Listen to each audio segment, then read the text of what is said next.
Good afternoon. What's going on, everybody? Welcome to the Just Gonna Say It podcast.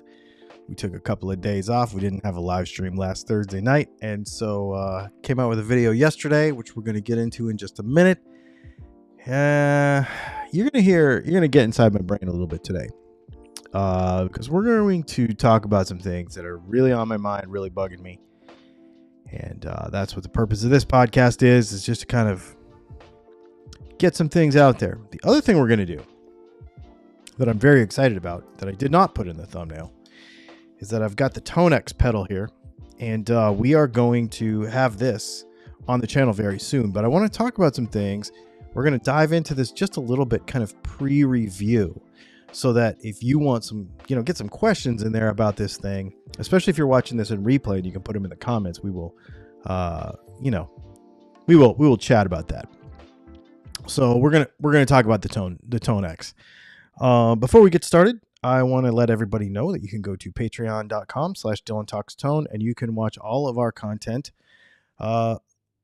without ads. There's a level over there, so if you don't like ads, if you're tired of them, if you're tired of ads, you can watch that stuff over there. Let me put this thing on Do Not Disturb. For some reason, it is disturbing. There we go.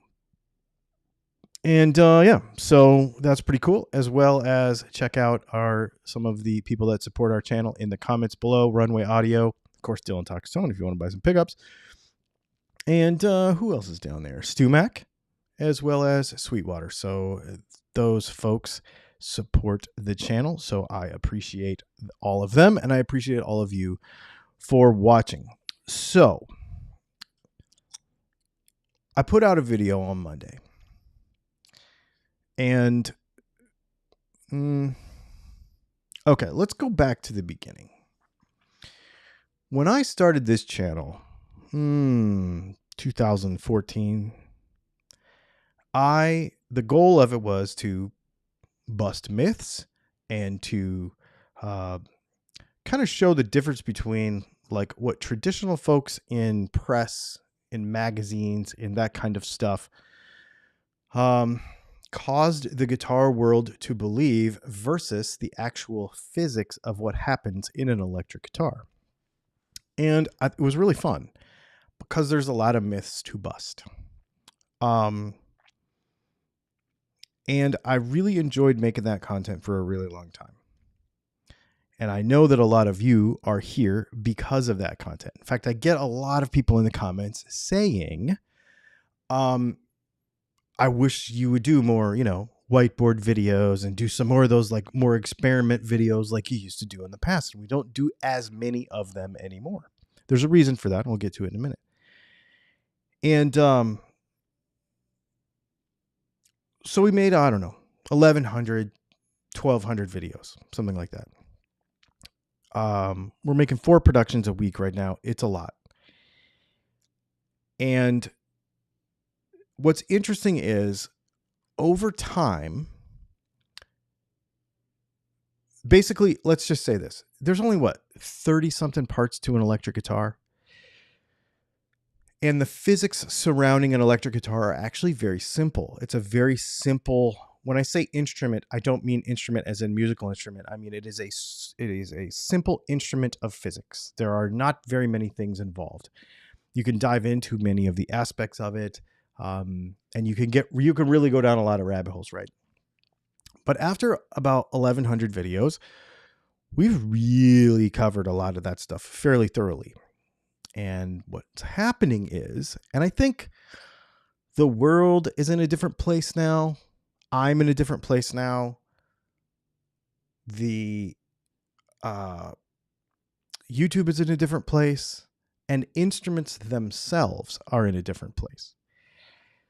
To where if you myth bust the top 20 myths about guitars so many times, it just kind of feels like you're beating a dead horse. And there's a lot of people in comments lately that are like, why do we have to talk about this again? You're just stirring up crap. And I've gotten the reputation on YouTube in the comments, at least with many of you, Probably well deserved. I'm just going to say probably well deserved. For being sort of, well, let's just say this. I'm sorry if I've ever appeared to be unkind to you. I'm just going to say that. I'm sorry if I've ever appeared to be unkind to you. The trick here is I take zero of this seriously. None of it. I don't care about any of it. It's all playing to me. It's all just for fun.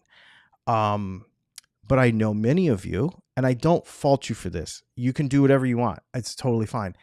View this very much more seriously. And if I say, I don't like a certain thing, or I don't believe a certain thing is true, some folks take that as an attack on their person, like on their personality, on their everything they know.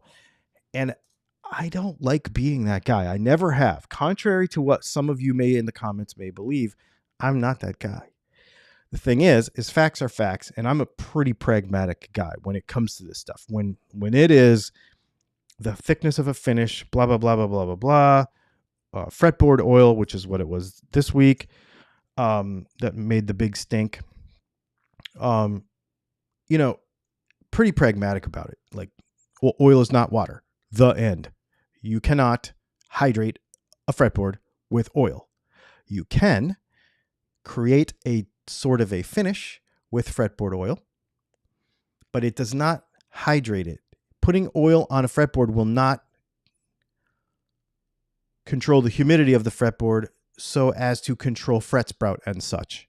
And that misinformation causes a lot of people problems.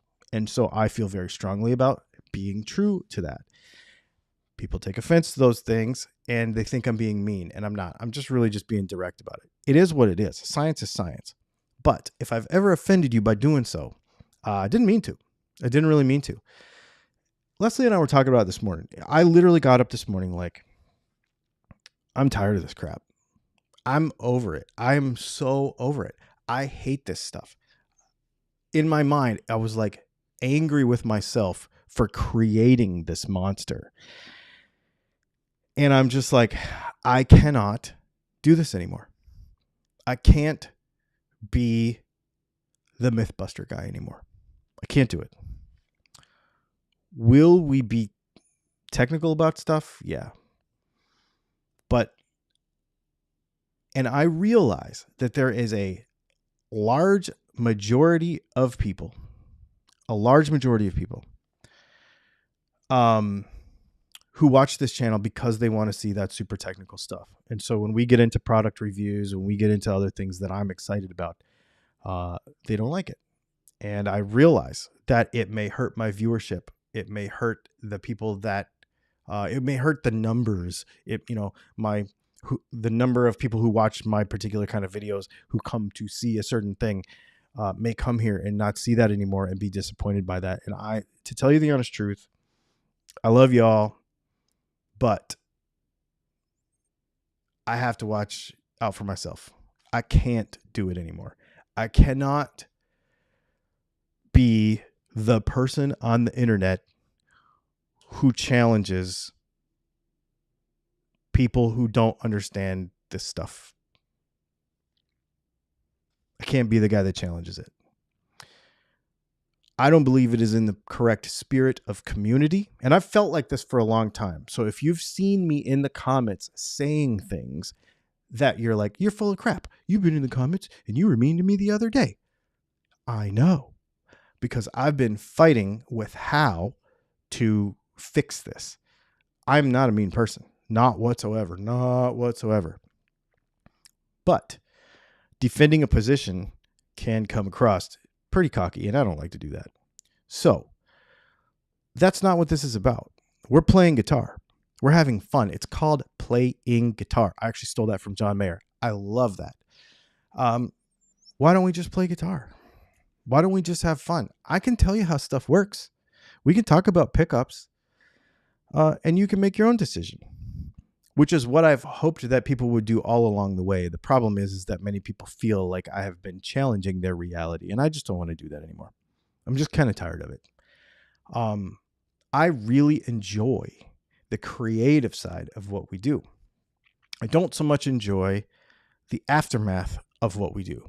So if we put out a video like we did yesterday, I love putting strings on guitars. I love talking about this fret polishing stuff. I think it's amazing.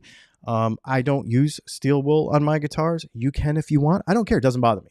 I'm not attacking you, but you have to know that.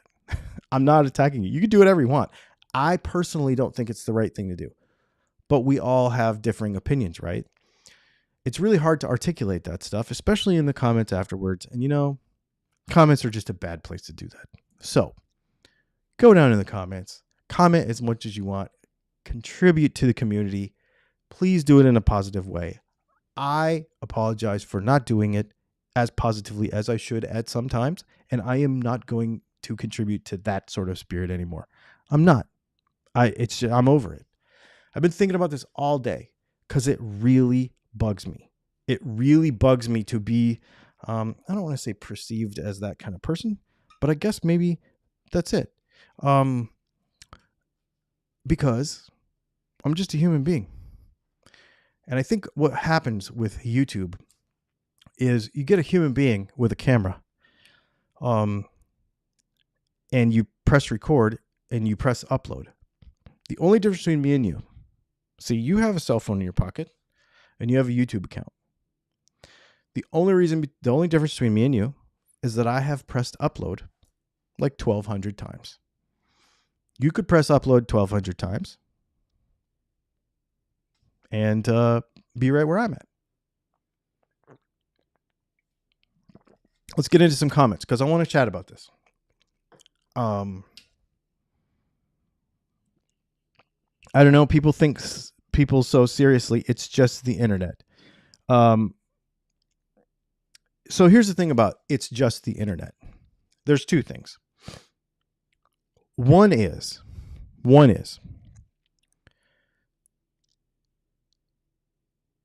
yes, people take things way too seriously, but so have I. I'm not going to do it anymore. I'm going to make videos for fun. I'm going to make content for fun. I'm going to enjoy what I do. And you're going to see a completely different type of authenticity from me, not just the facts. You're going to see a completely different type of authenticity from me. Still going to be real, but it's going to be different. As far as it's just the internet, it's not. The internet is people talking to each other. So and again, not to go down a road where I'm contradicting somebody said in the comments, but we're discussing this, right?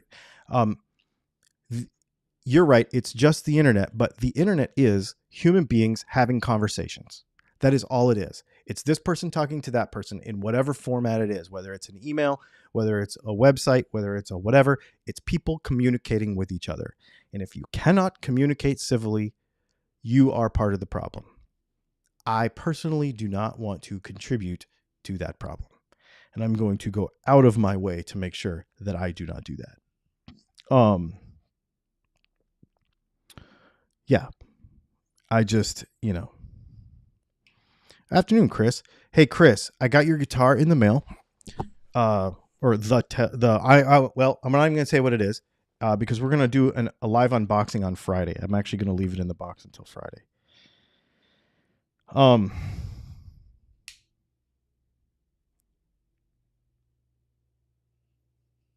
Confidence is often misconstrued as arrogance.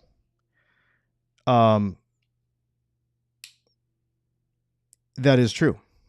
And I am a confident person, especially in the stuff that is very simple. You guys might not understand this, but I've spent my entire life building things, blowing things up, and building them again in a couple of different industries. This is my 9th business. It's not my first rodeo. I do not talk about my age on the internet, and I will not talk about my age on the internet because we are in a business where old people get more respect than young people, and I am younger than most of those people, but I am not young. So I like to just let that one lie. But I will tell you, at the risk of sounding arrogant, I have a lot of experience. I've been playing guitar for 40 years, and I have been doing this stuff for just as long. So I've been shooting videos since I was 12 years old, before there was YouTube. I have a lot of life experience. And so, and a lot of technical experience and a lot of technical training and a lot of on the job training. I do know what I'm talking about. But that doesn't give anybody, experience and age doesn't give anybody the license to be unkind to somebody else. And it also doesn't give them any license to assume that they have the only right way. It doesn't. Just because you're old doesn't make you better than me. But I could say the same thing about myself to you. So just trying to be more respectful about all this stuff. And you might think that this is a waste of time for me to talk about this. I don't know if this is more for me or if it is for you. I don't know if it's more for me to just get this off my chest. I don't know if that's what it is or not. It might be just me, like, I have to put this out in the world. Sort of like a diary, I guess. Because those of you that have met me in person know that I'm pretty fun. And I will have fun with you. And I will disagree with you about something and still have fun with you. And a lot of people can't understand that. And so we're going to take that out of the equation.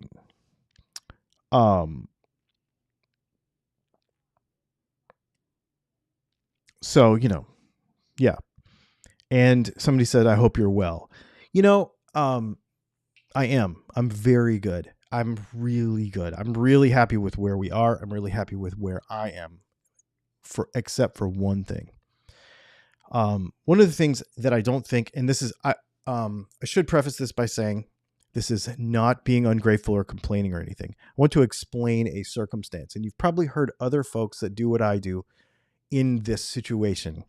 And I know for a lot of people, it's hard to identify with because you may not do what I do. If you did what I did, you would probably be like, oh yeah, I kind of get it. You know what I mean? So it's not necessarily, I'm not whining at all. I don't think a lot of people understand the mental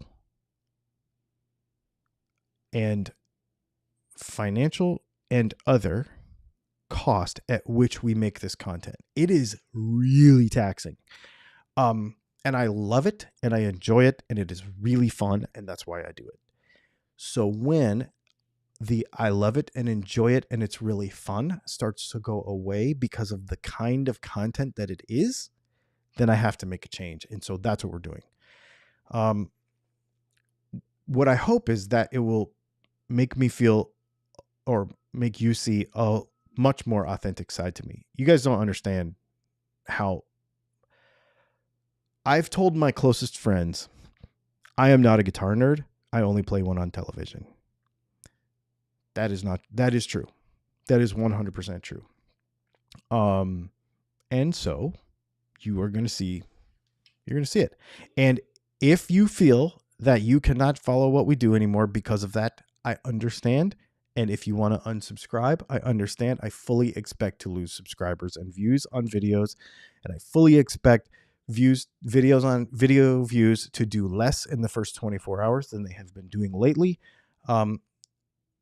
But being more authentic to what I feel is important about playing guitar and sharing what I want to share with you coming up, I think it will be a net win for me because I will not hate the content that I make and I will not get a sick feeling in my stomach when I go in the comments anymore. So it's worth it to me. Absolutely worth it to me to do that. We got a super chat. Thank you, Rick. Dude, I've learned so much from your no BS approach because of guys like you and Crimson and Will Galvin. I'm starting a side hustle with guitars. I would have been lost in the internet. Dude, that is so cool.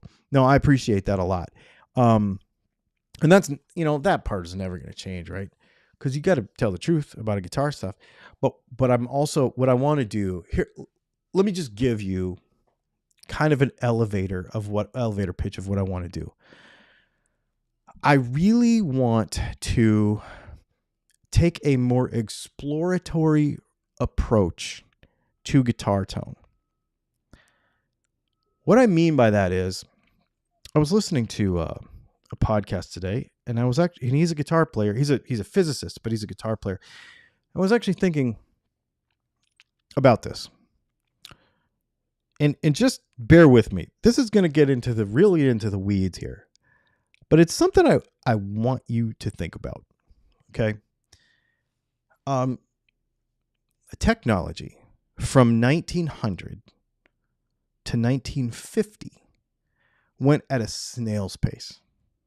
Right? So then the Telecaster comes into existence in right around 1950. Let's not get weird about it, but right around 1950 is when the Telecaster really becomes a thing, right? And you get some arch tops and stuff right in there, and then the Les Paul comes in 52 or 53, right? But the previous 50 years were a snail's pace. What were we doing in 1900? There were people riding horses, right? Theory of relativity happened in that time. The concepts that drive electronics and the physics that drive electronics happened within that time, over 50 years. And then the 50 years after that has accelerated so quickly that it just blows the mind. And then think about the last 23 years from 2000. It's unbelievable. In the last 23 years, we're going to get into the Tonex here in a few minutes. The technology that is available, it is ridiculous. Yet, there are people arguing about how you're supposed to put a piece of wire on a piece of wood, about how you're supposed to paint a piece of wood. That is not, to me, productive to the hobby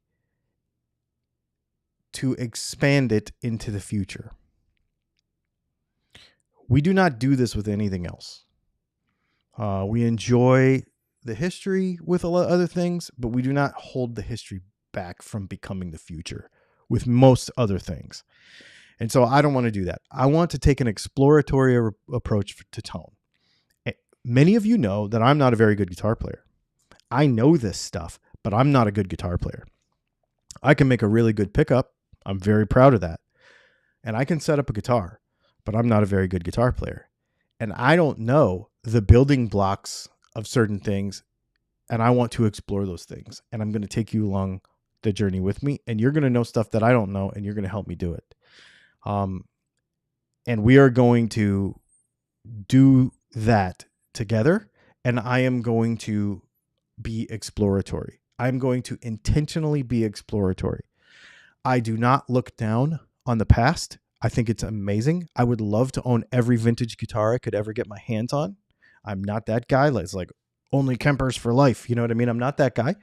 I'm no way. I want all of it. I want everything. I want to own everything. I want to own most guitars. I want to own most amps. I want to own most effects pedals. There's very few things that I do not care to own. I would love to own all of it and learn about all of it, get my hands on all of it, and present to you in a way that this is real life. We're going to get into a perfect example of this in just a couple of minutes with this Tonex. I think this is a very misunderstood pedal. It's a very cool piece of technology, but I think it's very misunderstood. So we're going to do what I'm talking about right now in just a couple of minutes so that I can show you a piece of that. And we're going to build that. And I see a couple of people being like, you're fine, you're fine, you're fine. I understand. This conversation is probably more for me than it is for you. As a developmental thing to sit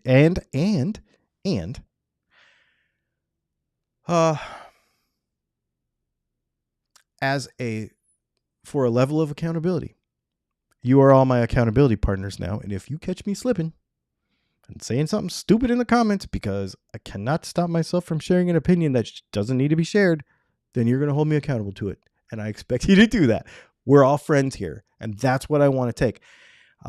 Just because I have a camera and I uploaded 1,100 videos doesn't make me any kind of authority on anything. And I have become that by means of what has happened to the content. And I don't like that. I'm just a guy with a camera. I mean, I know about this stuff and I love it and I know I'm good at it. But, you know, this stuff over here, this like making pickups and setting up a guitar, I can do that. But I don't know everything. I don't profess to know everything. And I want to learn everything. And so just changing the angle just a little bit. You know, so that's what we're doing. Greetings from Athens, Georgia. Dude, are you getting like accumulations of pollen the same way I am too? There will always be shiitake heads. Yeah, there will. But I don't want to contribute to them. And I want to make sure, like Paul says, that I want to feel good about what I'm doing. Okay.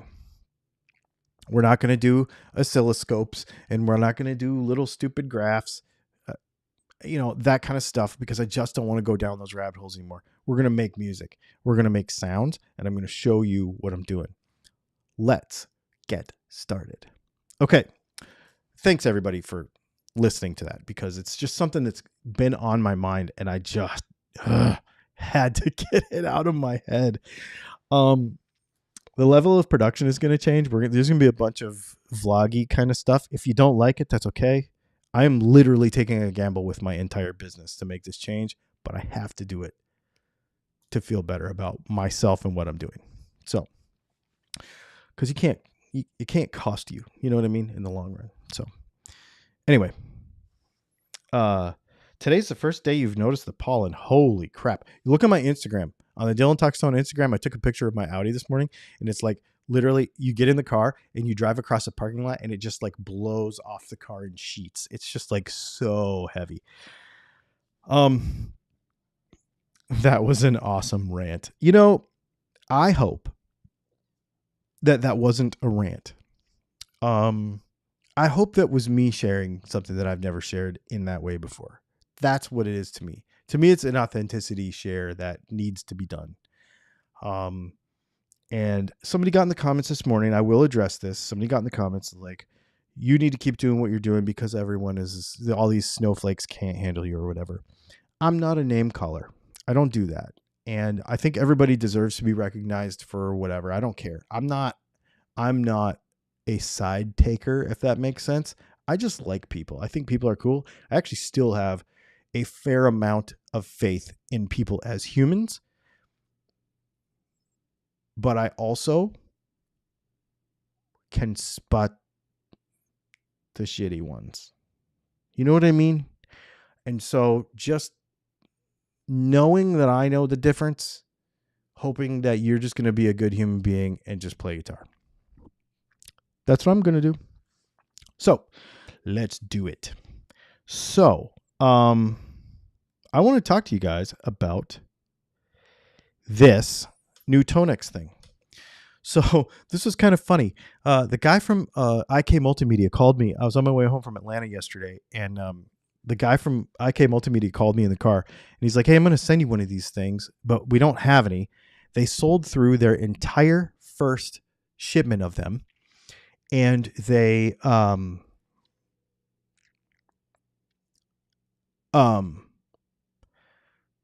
their entire first shipment of them, and they're waiting for 300 more to come in this week. They're stuck in customs. Do you know these things were made in Italy? I didn't know that. I just figured they were made in China because they were electronic, but they're actually made in Italy. We got another super chat from Rick Bonneville. 150 people on a Tuesday. That says a lot. Thanks, Rick. I appreciate that, and I have confidence. Oops, I think we just shut off the wrong thing. I have confidence that the folks that really get my vibe will still stick around, no matter what the content is.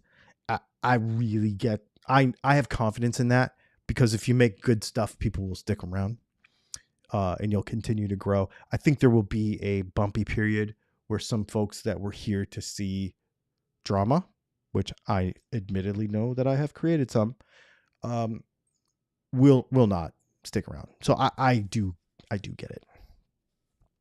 Okay, so $399. This thing's pretty cool. So let's talk about what this is and what it is not. I was going to save this for the review, but Leslie had a really good idea this morning when we were talking about this. When we get new products in, I think I might do a pre-review discussion on the Tuesday podcast of new products, because there's been a lot of misconceptions about this thing.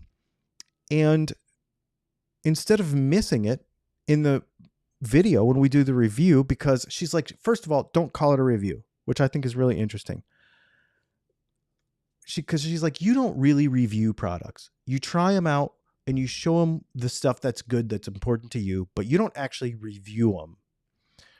And she's right, because I don't think there's any such thing as mostly bad gear.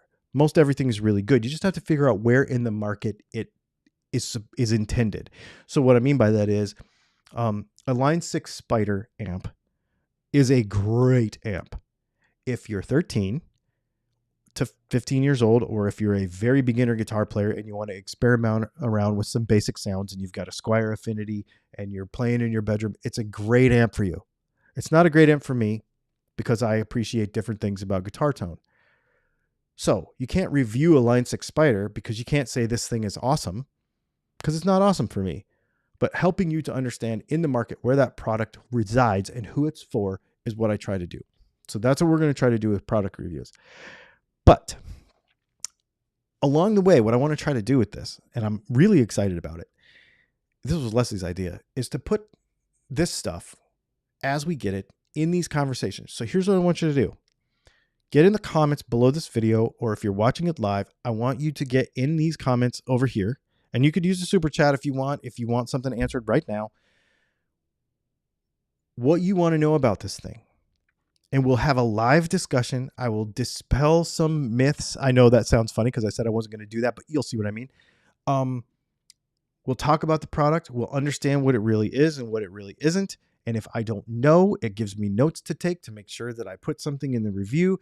It gives us a clearer picture of what a good deep dive on this product will be. And when the review comes out, I want to call it something else. I don't know what, but anyway, the deep dive on this product, we will get a good picture of it, and it will be a good video, and it will be complete, and it will be technically accurate, and it will be all the things that you know me for, but kind of in a different context, and you will have helped me do that. I think it's a way more positive way to do something like this than to make a video about it and then have a bunch of people ask a bunch of questions in the comments and be like, you didn't even talk about this. You know what I mean? Because that does happen. So I think it'd be a much more constructive way to go. So my Tonex pedal did arrive, Rob. The modeling pedal. Is it a giant slayer? In a word, yes. Okay, let's talk about what this thing is. This is 100 amps in a box, or however many amps you want it to be, really. But I think it comes with about 100, something like that. It's 100 amps in a box. That's what it is. Okay, this is the first really good, relevant question. Is it stereo capable? Also, when you turn off an effect, will it trail off or just stop dead? Okay. First of all, this is not a multi-effects unit. This is a physical interface for an amp modeling software. Okay? It's very important to understand that. This is not a Helix or a Kemper. It cannot capture amps, but it can make amp captures available to you on your pedal board. Let me explain. It has all the controls: gain, bass, mid, treble, volume, and then you can play with, there is a reverb in here. We'll get to that in a minute. And then you can have presets, and you can have a bunch of presets. So here's what you do. There's a bunch of preset on here, and you can like just spin through them and find a bunch. That's what I did last night. You can also plug it into the computer and you can take captures like Steve Sterlacci from the Steve Sterlacci channel has a bunch of captures already. And he told me to go to his little tone capture-y thing on the website and get his and try them. So you can do that. I think that's really neat. Okay. So you can do that. This is not a multi-effects unit. That's not what this is.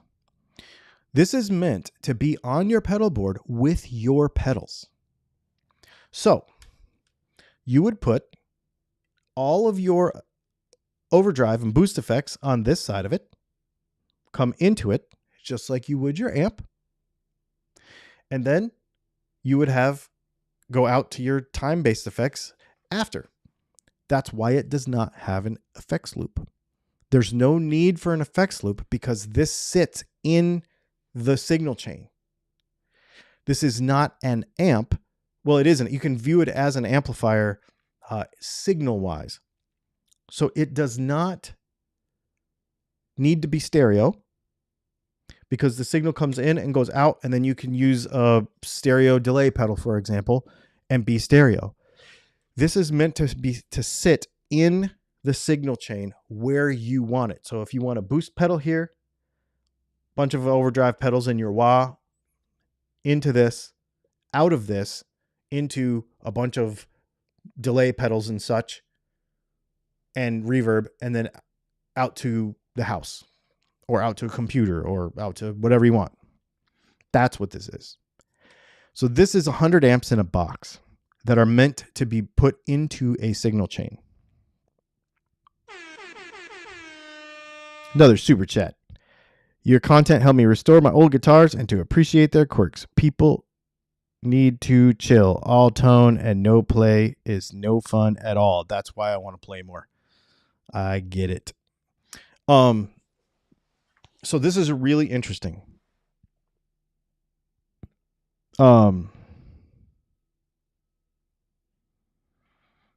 Let's see. Capture capability comes from an external device. They're actually going to send me one of those. I just got off the phone with him about 2 hours ago. They're going to send me one of those so we can show you how that works. It's a separate device. Here's the thing you guys got to remember. This junk costs money to make. So let's talk about a couple of ways that you can use this pedal. If you put capture technology in this pedal, it would not cost $400. It would cost $800 because the DSP processing would have to be doubled, and that's the most expensive part of the pedal. You cannot run multiple amps at the same time because the DSP processing would have to be doubled, and that would make the thing cost pretty much double. You cannot run. So one of the things it can do is you can capture an overdrive pedal and then use this as an overdrive pedal or a few overdrive pedals that have been captured and put it in front of an amp. You can do that too, but you can't use a captured overdrive pedal into a captured amp into the same thing.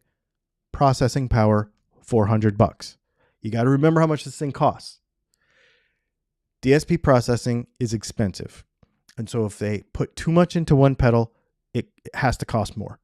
The end of story. It's like, yeah, it's just, that's the thing.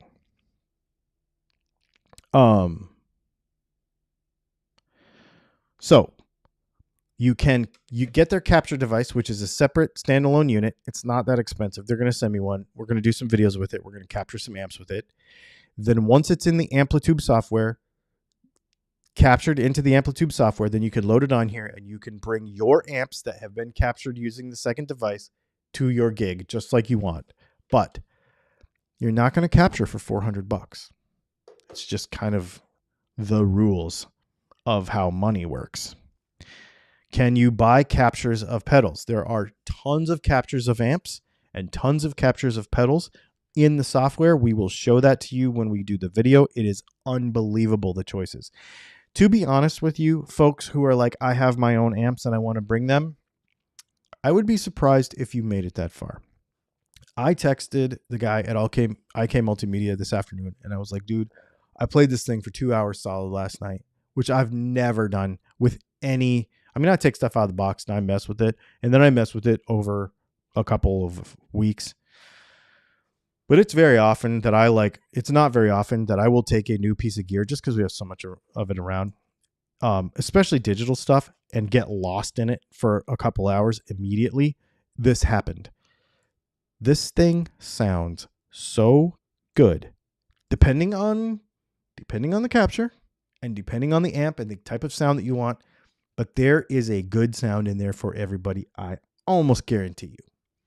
You might find something you like better than your own amps, and you're going to be like, I'm just going to use what's in there. It's really good. Plus, you can plug it into the computer and get whatever you want off of whoever else has done it. You might not even need to capture your own stuff. If you want, there is a tool out there for that. I had a feeling the use case on this would be the key. Would you say it would merit a cab sim after the time-based effects? Okay, this is another great question.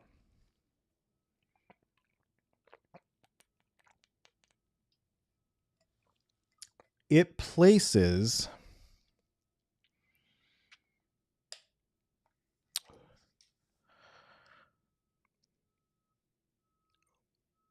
the answer would be no. The answer would be no. However, I have not gotten that far yet. I am going to dive into that further. And that is a question I will ask him, because there is something about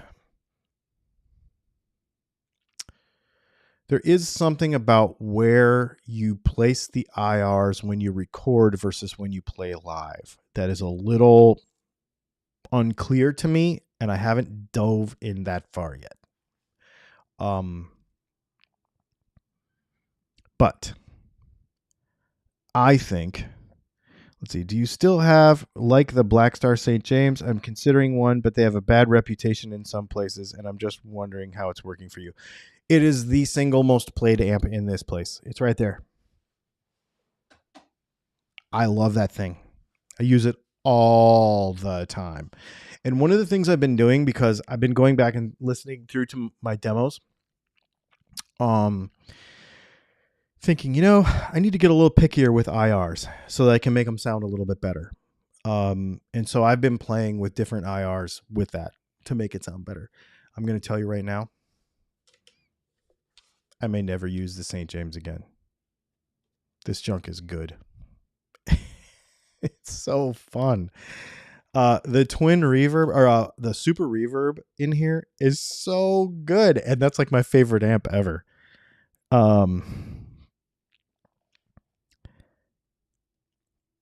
Yeah, I mean, it's just so good. Another super chat from Chuck. I believe to run this as true stereo, it would need 2 and be last in the chain, so the effects are before the cab sim, unless I'm reading this pedal wrongly. Thanks for being here for it. So, no, just use it. So true stereo,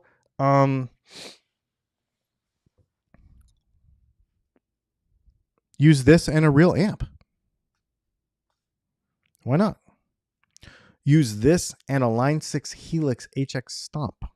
I think that's what Steve Strelacci's doing. And yes, it will load IRs. But I would use this and a Helix HX Stomp, and this would be the ultimate. This would be the ultimate thing.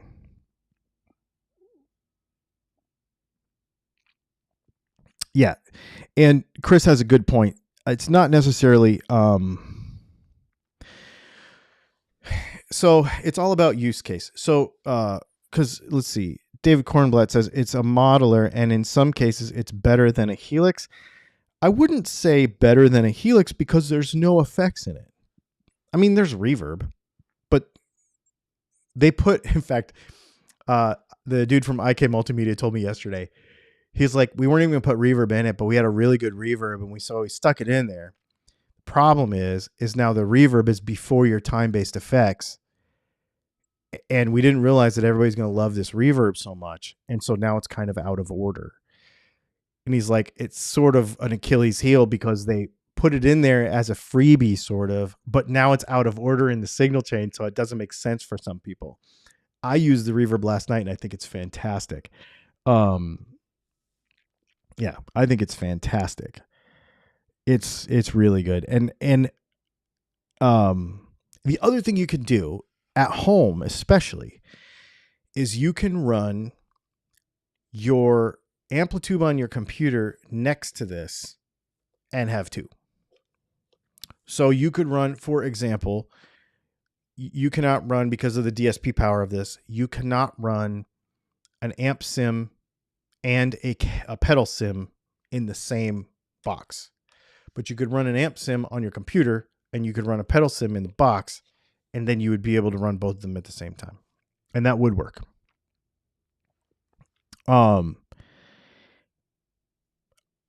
Personally,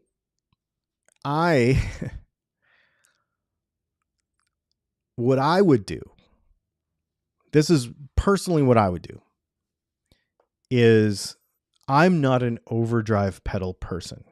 You guys know this. This is a thing that I think people get really wrapped up in pedals.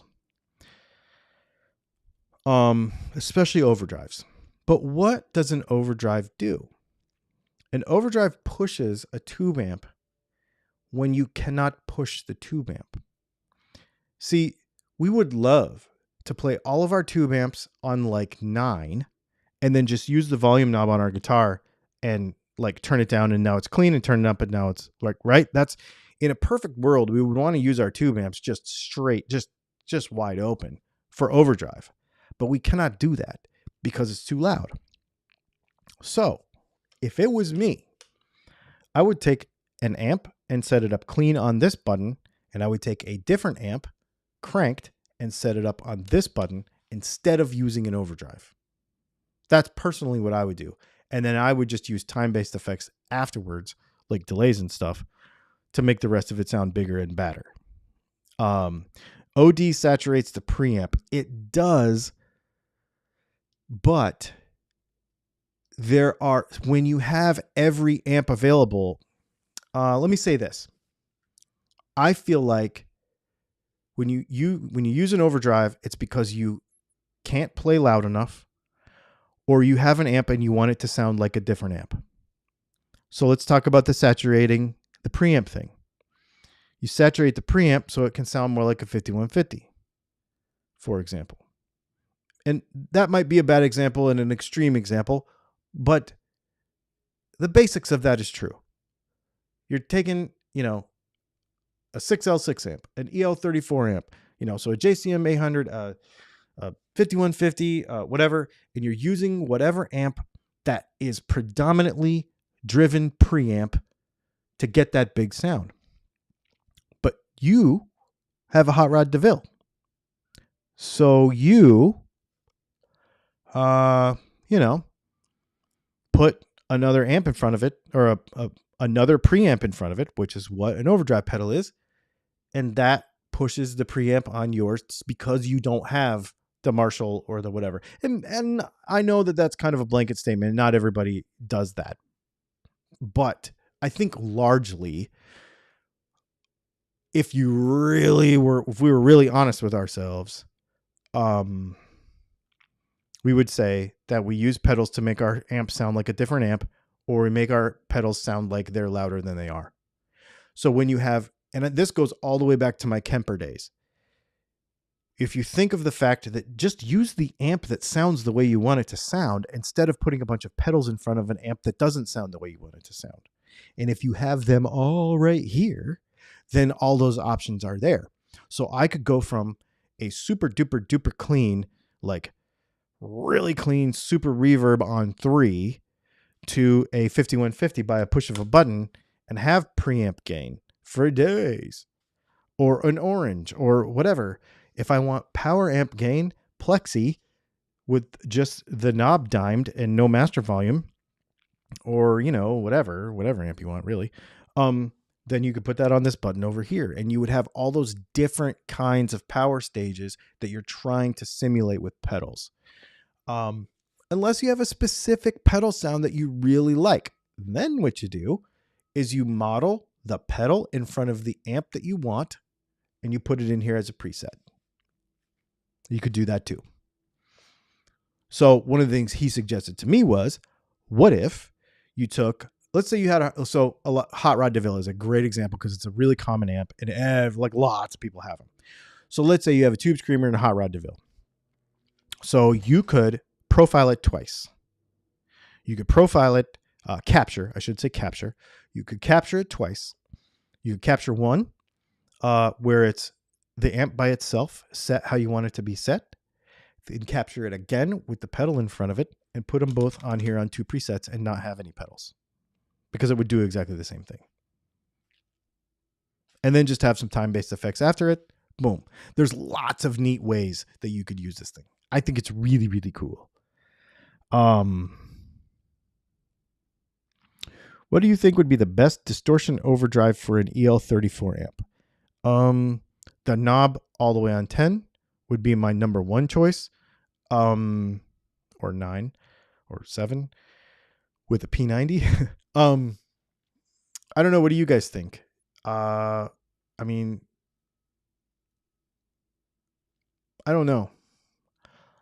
I'm the wrong person to ask about that because I don't have what sounds are in it. Dude, think of an amp.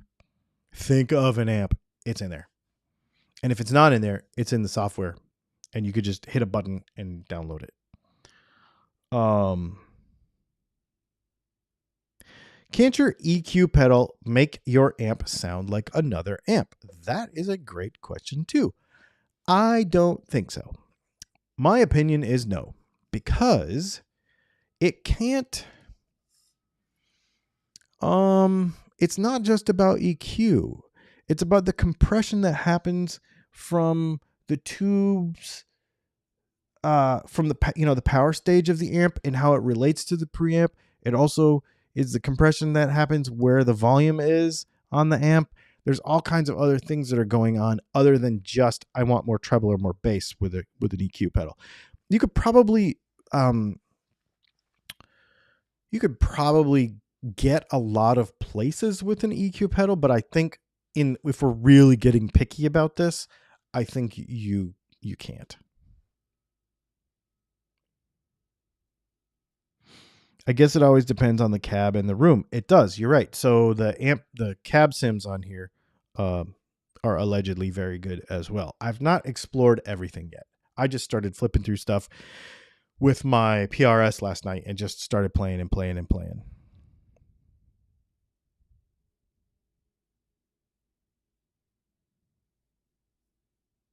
Ooh, D&M drive rules. D&M drive is probably one of my favorite overdrives of all time because it has both in there. It has like a rat kind of thing and like a Tube Screamer kind of thing. And they're stackable and you can choose direction.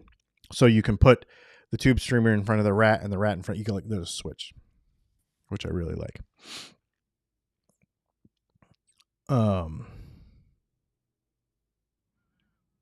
I have a Hot Rod DeVille. What I'd like to see in a capture modeler like this is to delete its notoriously bad signal to noise ratio without just gating. Does this edit or clean up samples?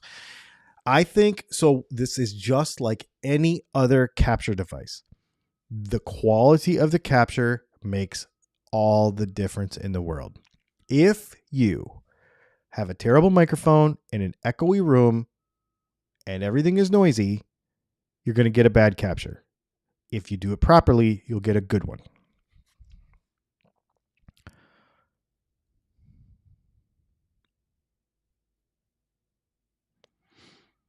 The desktop application for the Tone X is super crazy. There's so much in there. Dude, you're not joking. There's a lot. I mean, it's really a lot. Really a lot. It's crazy. Are you upset that the Silver Sky is gone? No, not really. let's just say I've come to terms with it. I'll buy another one at some point, probably, because I really did like that guitar. But as you are all aware, and maybe for some of you that are not as familiar with my channel, I don't get attached to things. I mean, there are some guitars that I really want to keep. I'll keep my Les Paul probably, but I said that about the Silver Sky too. So I just sold the G-Hole yesterday, to a Patreon member. They're like, I really want to buy that. I'm like, okay, well, I'll really sell it to you because, it's awesome. I love it. And I think people get the misconception that when I sell a guitar, it's because I don't like it anymore or I got tired of it. We have to use reason with the amount of guitars we have around here because of limited space and because of the capital that it ties up. Remember that I buy most of these guitars, and that guitar was $1,700. So to sell it and to turn that into a couple maybe other project guitars is a smart thing for me to do from time to time. Same thing with the Silver Sky. It's a $2,700 guitar, and I loved it, and I bought it with my own money. They didn't send that to me. So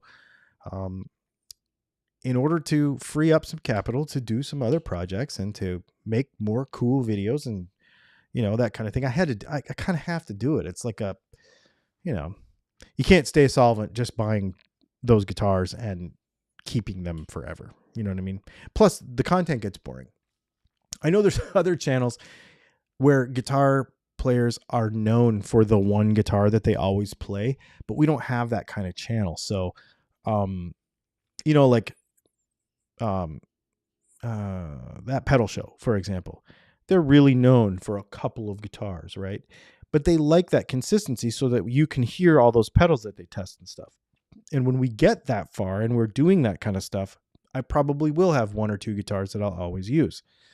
But most of the time, it's been about guitar setup and that kind of thing. Now, I just went through a half an hour of telling you I'm changing up a bunch of stuff. So I don't necessarily know how that's all going to apply, but I want to keep things moving much more quickly, and I want to keep on the creative curve more than the accumulative of instruments curve, if that makes sense. The only sacred guitar Dylan owns is the pink MGK. I would actually sell that guitar if somebody wanted to buy it. I love it. If no one buys it or gives me what I want for it, I will keep it because it is very good. Contrary to popular belief, it is fantastic, and I really do like it. I've been spending 99% of my time on an acoustic guitar lately, as well as my Les Paul and my PRS.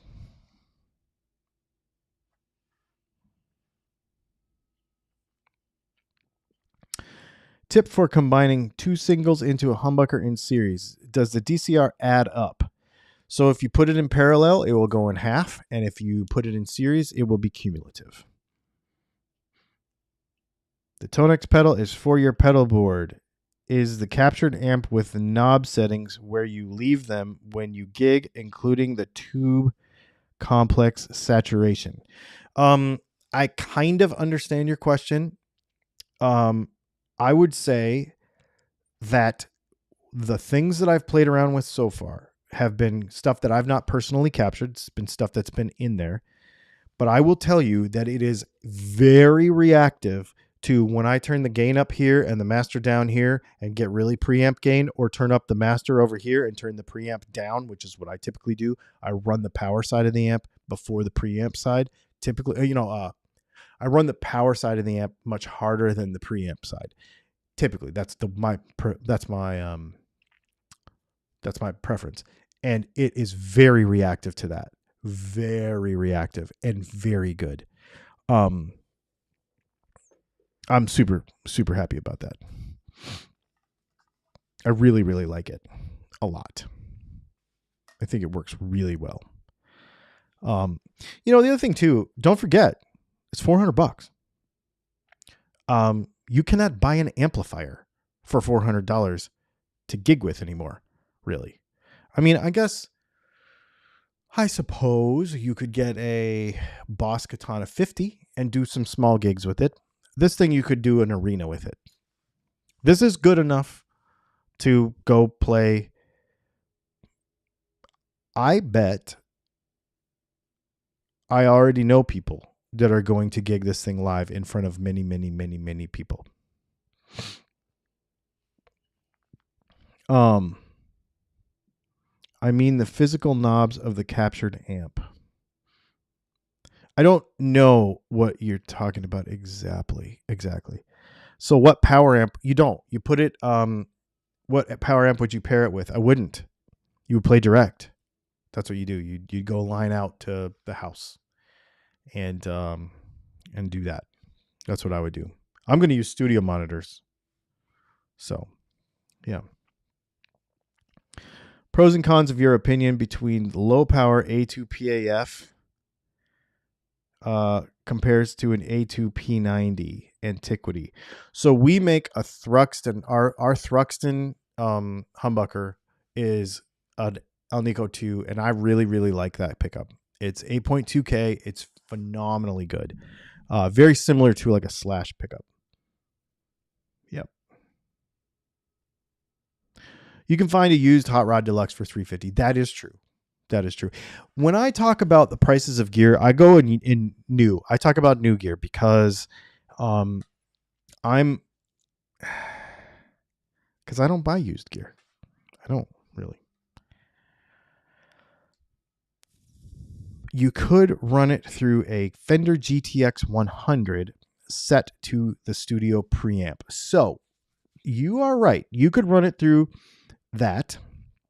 You would also really have to be fiddly with your impulse responses, using them or not using them, because now you have a speaker and a cabinet involved. But at line level, there would be some fiddling there to make that work and sound really good.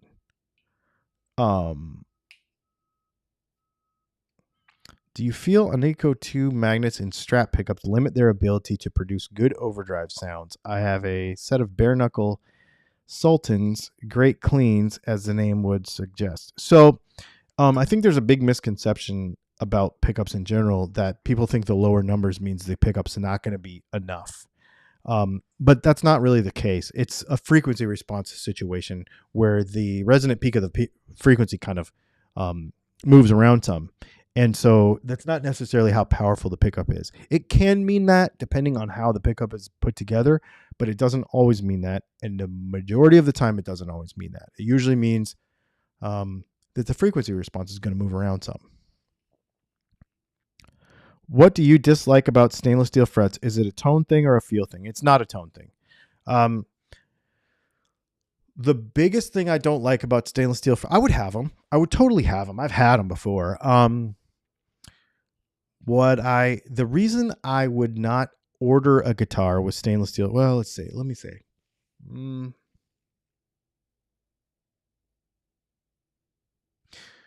Okay.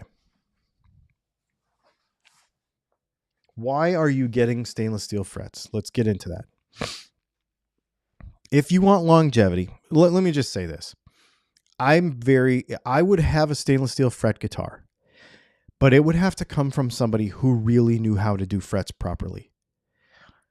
If you are saying to me, and I don't know if you are, but if you are saying, for example, I'm about to order, you may not be saying this, but let's just use it as an example.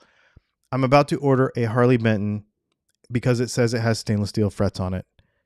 And the guitar is really cheap, but it still comes with stainless steel frets. I would not buy that guitar for many reasons, obviously, if you follow this channel. But I would not buy that guitar because stainless steel frets, if they're not done properly, suck.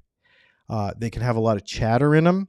They're very hard. And so if they're not done correctly, they can be bad. And you can feel them, and they're gritty, and you can feel they're just not good. And then they're very difficult to get good unless you really know what you're doing. So I would not use a stainless steel fretted guitar unless it was done by somebody who really knew where they were doing. If you bought a Tom Anderson Strat, if you bought a Sir, if you bought a, something like that, where it was a premium instrument with stainless steel frets, and you knew that it came from somebody who knew what they were doing when they did it. I would not buy a commercially available, less expensive guitar with stainless steel frets on it because it's an added perceived value to a cheap guitar would not be a good idea in my opinion. That's just me though. You might get lucky if you did that. So you could try it, but I would not. Graphite and Cigar says, my Carvin has stainless steel frets. Carvin is an excellent example. They, in their time, when they were doing these, they were very good at it. So that's a good example. I don't understand how all these modelers can be utilized at home. Why would you choose one of these over a regular amp, which seems so much easier at home rather than running through monitors? This thing is easy, dude. Literally, you plug it into the wall, turn it on, throw some headphones in it, and you're playing 100 amps. It's awesome. I love it. I love it. I love it.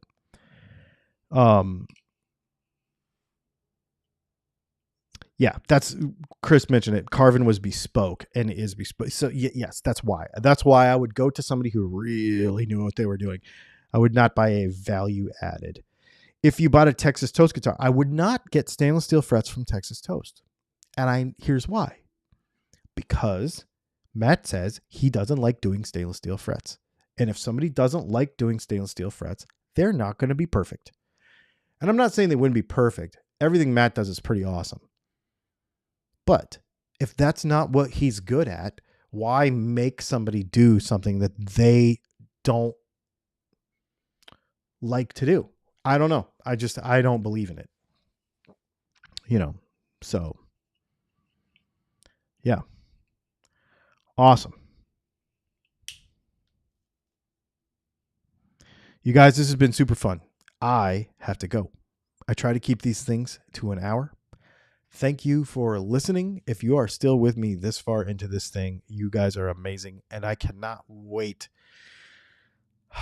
to start just changing up what we do around here. I am very excited about it. Like I said, hold me accountable to what I told you today. Just trying to be super honest and kind of vulnerable with where my brain is going with all this stuff. And I'm really, really happy to make content if it's content that I want to make. So I've got some stuff on my plate right now that's going to be pretty cool. So I think you guys are going to dig it. I'm going to go grab some dinner and I've got to be somewhere at 7. So thanks for hanging out and we will see you all tomorrow for the news.